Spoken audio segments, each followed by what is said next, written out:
Ga, where are you, laddie? Adina McAdam cursed, as the sharp leaves of a tall thistle found the small, unprotected strip of soft white skin between the top of her knee-high deer-hide boots and the hem of her tucked-up skirts. She looked around the wooded hillside as she idly scratched the irritating small bumps raised by the plant's unwelcoming touch.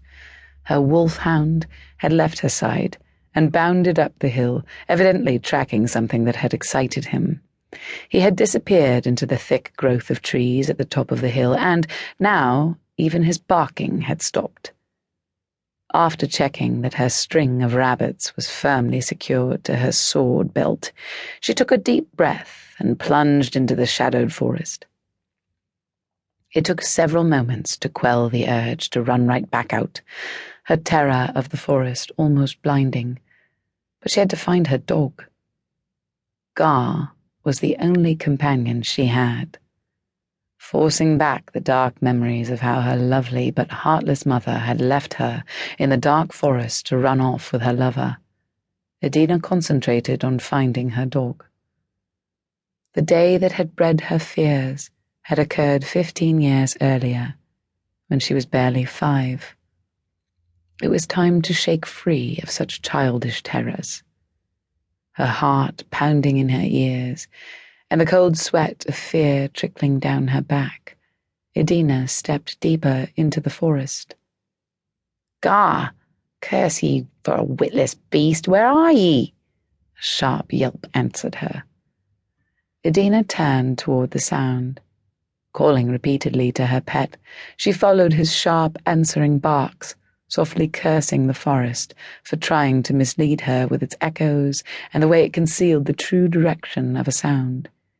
When she finally saw Gar sitting beneath a tree, she was torn between the urge to hug the dog in relief and soundly scold him. Then she saw the bundle of rags he sat next to.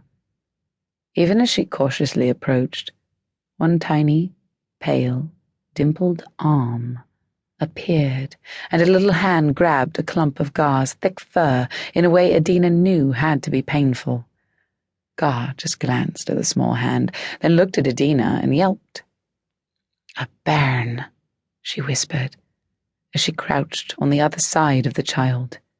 She reached out to touch the cooing child, saw the dirt on her hands, and grimaced. Adina trickled water onto her hands from the goatskin she carried, then rubbed them clean with the skirts of her soft grey gown. After gently detaching the baby's hand from Gar's mottled grey fur, she picked the child up in her arms and found it impossible to silence her dark memories. As clearly as if it were happening before her eyes, Adina could see her mother riding away with her lover, laughing at her cries. She had stood where she had been left for hours, unable to believe that her mother was not going to return. The sounds of the forest had changed from enchanting to threatening with each passing moment. In her terrified child's eyes, the trees had become grotesque, dangerous shapes trapping her, alone, within their shadowed home. Her dour uncle had not found her until the next day, and, by then, her fear had deepened until it had scarred her very soul. It did not help her to conquer her fears when every time she looked into a mirror, she saw her mother. Adina was not sure how exactly she matched the woman's looks, but she knew she had the same thick, unruly raven hair, and the same faintly slanted, clear green eyes. That was more than enough to revive the painful memories. The lack of love and attention she got at her uncle's home ensured that she had nothing with which to soften those harsh memories. "Did your mother toss ye aside?" she whispered, as she undid the child's swaddling and carefully looked him over before covering him back up again, relieved to find no injuries. "At least ye are too young to ken what has happened to you and where you are. Ye will nae be scarred by the painful memories of the fear. Why do they do this to their bairns, laddie?"